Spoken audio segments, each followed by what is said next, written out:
Bonjour mes chers abonnés, si vous venez de découvrir cette chaîne SOS Ouvrier, laissez-moi vous présenter. Je me nomme Diallo Bouakassé, je suis formateur dans le domaine du BTP. Je forme aussi les gens sur les logiciels des bâtiments. Je construis aussi des maisons. Donc dans cette vidéo, je vais vous expliquer comment devenir entrepreneur en bâtiment en 4 mois. Cette formation débute le 20 juillet 2023. Je vais faire un peu la présentation de ce qui va se passer pendant cette formation, pendant les 4 mois. Si vous remarquez, je n'aime pas faire des vidéos même sur des bureaux. Je suis tout le temps sur le terrain parce que je suis convaincu que c'est le terrain qui commande. Néanmoins, on va essayer de voir, vous allez voir notre entreprise, ce qu'on fait ici. Donc, on va commencer d'abord par le dessin technique. J'ai l'habitude de le dire.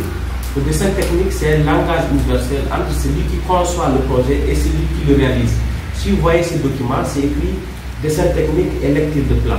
Si vous ne savez pas lire un plan, comment vous allez diriger les personnes qui vont exécuter cet ouvrage sur le terrain? Lire un plan, c'est possible. On peut vous former sur la lecture des plans. N'importe quel type de plan, plan électricité, plan plomberie, plan d'assainissement, plan AutoCAD, on peut vous aider à lire un plan. Quand on finit ça, on va attaquer le programme de AutoCAD. AutoCAD, c'est un logiciel de bâtiment qu'on utilise pour dessiner ces plans. Ça, c'est les plans DD. DD veut dire des plans en 2 dimensions. Là, on a un projet. D'accord, on a les chambres, les lits, les portes, les fenêtres, les patios. Il y a tellement de choses à respecter d'après les règles de l'art. Donc, il est important de savoir la nomenclature de ce projet. C'est ça un projet AutoCAD complet.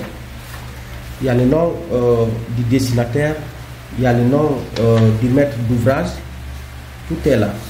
Il y a les façades, il y a les coupes, surtout les coupes, c'est les détails au niveau du bâtiment qui vous expliquent à l'intérieur de la maison, c'est très important. Donc ça c'est les façades, il y a plusieurs sortes de façades, façade principale, façade latérale gauche, il y a tellement de choses à apprendre. Donc quand on va finir ça, on va prendre le fichier AutoCAD et l'amener sur un autre logiciel qui s'appelle ArchiCAD ou SketchUp, où il y a d'autres logiciels pour avoir la modélisation. Ça c'est la modélisation d'un projet, parce que le projet 3D nous montre le projet en 3 dimensions. 3 dimensions, ça veut dire qu'on peut voir les côtés, on peut voir la peinture du produit fini du bâtiment avant que le bâtiment ne soit construit. Ça, le client, il va voir directement tout ce qu'on va faire ici. Il va voir les réalités. S'il me dit que oui, il faut changer cette porte, je n'ai pas aimé. Donc c'est possible de le changer juste ici. Quand on tombe d'accord ici, avant d'aller réaliser le projet, donc on corrige tout ici. Il y a la couleur, on respecte tout ce qu'on a ici. C'est pour cela qu'il est bon, de faire un plan avant de construire. C'est très important. Je signale tout simplement aussi, avant de construire votre maison, il faut faire l'étude des sols. Ça, c'est obligatoire. L'étude des sols, c'est l'étude du sol qui vous garantit que votre bâtiment est bien assis sur un bon sol. Parce que le sol peut ne pas être homogène. Sur le même terrain, par exemple, si on prend un terrain de 150 mètres carrés, sur le même terrain, il peut avoir des endroits où le terrain n'est pas bon. C'est très important. Il peut creuser 1 mètre, c'est bon. Un autre 2 mètres, c'est pas bon. Donc, c'est pas parce que mon voisin a un bon sol que moi aussi je vais avoir un bon sol. Il faut faire l'étude du sol. Quand on finit maintenant le côté architectural, ça on va le faire en 1 mois. On va attaquer le côté béton armé. Béton armé, on va faire d'abord les descentes de charges. Il y a des charges d'exploitation, des charges permanentes, il y a tellement de choses à connaître. D'accord, ceux qui ont fait génie civil, ils savent de quoi je suis en train de parler. Mais nous, ici, on va prendre un projet, le même projet de A à Z. On va faire la descente de charge du projet et le béton armé. On va utiliser des logiciels, robots DDC, robots structurels et d'autres types de logiciels comme CBS. Donc ça, c'est le cahier de ferraillage. D'accord. Vous avez des poutres, des poteaux, des semelles, le plan d'implantation, tout est là.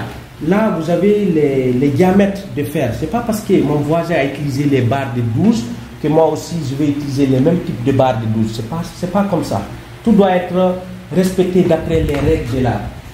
Quand on finit ça maintenant, on va attaquer le devis. Le devis quantitatif et estimatif. Le devis va vous sortir le nombre de briques que vous allez utiliser pour construire votre maison, le nombre de portes que vous allez utiliser pour votre maison, le nombre de graviers, la quantité de gravier du moins, la quantité d'eau, tout est détaillé sur ce devis-là. C'est un devis. On va attaquer le cahier de charges. Le cahier de charges, tout est écrit là-dedans. On respecte ce qui est là, il y a le planning, tout est écrit là-dedans. On va respecter. On sait quand est-ce que le projet va commencer. On sait quand est-ce que le projet va terminer. On sait quand est-ce qu'on va rendre la clé au propriétaire. C'est très important. Donc ça aussi, on va le faire. Après ça, on a les démarches administratives pour avoir l'autorisation de construire. L'autorisation de construire, c'est très important. Donc, il y a des fiches de renseignements qu'il faut remplir. On vous montre comment on dépose et où on dépose par rapport à votre département. Il faut avoir l'autorisation de construire avant de construire votre maison. C'est important, il y a des normes. Donc c'est ça. Donc je vais vous montrer un peu le logiciel AutoCAD. Là, je vous montre un projet qu'on a fait sur AutoCAD. Je vais vous montrer le plan de masse. Ça, c'est un plan de masse. C'est très important d'avoir le plan de situation avant de construire votre maison. Parce que le plan de situation, vous avez votre maison, vous avez la maison des voisins, vous avez la route, vous avez les arbres, vous avez des poteaux, tout est implanté là-bas. Donc vous avez le plan de masse du secteur où votre terrain se trouve, c'est très important. Parce que avec le plan de masse, vous pouvez déterminer l'emplacement de votre terrain, c'est très important. Avant de faire un plan, il faut avoir le plan de situation. Ça c'est le plan de masse. Et allons-y sur le plan rez-de-chaussée. Rez-de-chaussée, ça c'est un projet AutoCAD qu'on va faire. D'accord? Vous allez être capable de le faire en un mois, vous allez être capable de faire tout ça. Il y a le plan premier étage. Voilà, on va voir le deuxième étage aussi. Voilà, je vais vous expliquer un peu le projet parce qu'il faut savoir faire la lecture du plan. Deuxième étage, on a des appartements. Deuxième étage, on a des appartements. Si vous voyez, vous avez le salon. Il y a l'escalier d'abord, vous avez le salon. Vous avez une cuisine, et vous avez l'espace familial, et vous avez la toilette vestiaire, et vous avez les chambres derrière. Chaque chambre a une toilette. Et surtout les patios, parce qu'il y a les normes du patio. Donc les patios, c'est 2,50 m. Il faut essayer de respecter les patios. Sinon, si vous déposez votre plan pour avoir l'autorisation de construire, ils ne vont pas valider. Il y a des normes à respecter, il faut les savoir. Donc, je vais vous montrer un peu les coupes. Voilà, ça c'est une coupe. La coupe vous montre par exemple la hauteur sur le plafond, les contre-masses, les masses de l'escalier. C'est très important d'avoir une coupe. Parce que là, vous avez au moins la hauteur des portes, vous avez le soubassement, vous avez le niveau 0,0, le niveau du soubassement. C'est très important. C'est ça l'importance des coupes. On va aller sur la façade. Ça, c'est une façade principale pour le projet. Tout ça, c'est fait sur AutoCAD. Et je vais vous montrer maintenant l'image 3D. C'est ça l'image 3D. Parfois, le client ne comprend pas les plans DD, mais avec cette image, il a même l'idée de la peinture qu'il veut avant la fin du projet. Au moins, il a ça en tête. Il sait que son bâtiment va être. On peut même faire des vidéos d'animation. Ça, c'est des semelles, par exemple, c'est 1,50 m x 1,50 m x 0,35. Tout ça, c'est des semelles. Ils n'ont pas les mêmes sections.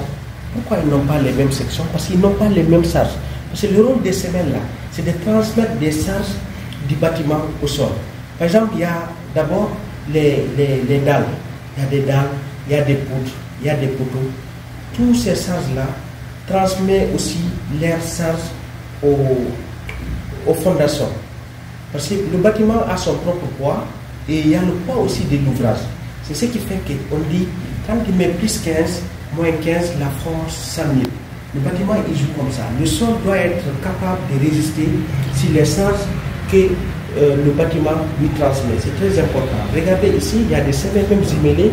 il y a des semelles extrêmement rouges. Ça veut dire que c'est des charges appliquées sur les dames. Il y a des flèches qui sont pointillées, qui sont ponctuelles, je veux dire. C'est-à-dire, si vous voyez que toutes ces flèches regardent vers le bas, ça veut dire que c'est des charges ponctuelles. Ils transmettent directement. Il ne doit pas avoir le sens contraire. C'est-à-dire que les flèches ne doivent pas regarder vers la haut. Et tous, ils doivent s'orienter vers le bas. Les semelles, c'est comme l'être humain. Donc l'être humain, il a des pieds. S'il n'a pas de pieds, surtout les orteils, il n'a pas l'équilibre. Imaginez que si chacun n'avait pas d'orteils, comment on allait marcher ou comment on allait s'arrêter. C'est très important d'avoir des semelles. Nos pieds, ce sont des pieds. Mais pour le bâtiment, on les appelle des semelles. On les appelle des lombriques. On les appelle aussi des radiers. Il y a chaque ouvrage a son appellation. Vous expliquez à l'intérieur de la poutre. Ici, vous avez la possibilité de voir les barres de fer à l'intérieur de la poutre. Ça, c'est à l'intérieur de la poutre. Vous voyez déjà les barres de fer qui sont les cadres, ainsi de suite. Ça, c'est un logiciel qu'on appelle le logiciel RSA. C'est un logiciel qui permet de faire le dimensionnement, qui permet de sortir la section du ferraillage, les diamètres du fer. Ça, par exemple, c'est le logiciel SketchUp. Vous avez la possibilité de voir le faux plafond, vous avez la possibilité de voir vos fauteuils, vous avez la possibilité de voir votre écran. Donc, c'est ici on travaille avec le design. Ça, c'est le design intérieur. Là, par exemple, on a un joli salon, plus les fauteuils, donc plus les baies vitrées, plus les spots. Voilà, c'est agréable à voir ça. Tout le monde rêve de vivre dans cette maison. Donc, le client, il est beaucoup convaincu avec ça. Donc, moi, je pense que l'entrepreneur, même s'il ne fait pas ce métier-là à 100% de design, mais il doit savoir au moins comment on le fait. Ou bien même s'il ne sait pas comment on le fait, le jour qu'il va ouvrir son cabinet, il doit au moins savoir 15% de ce que le designer va faire.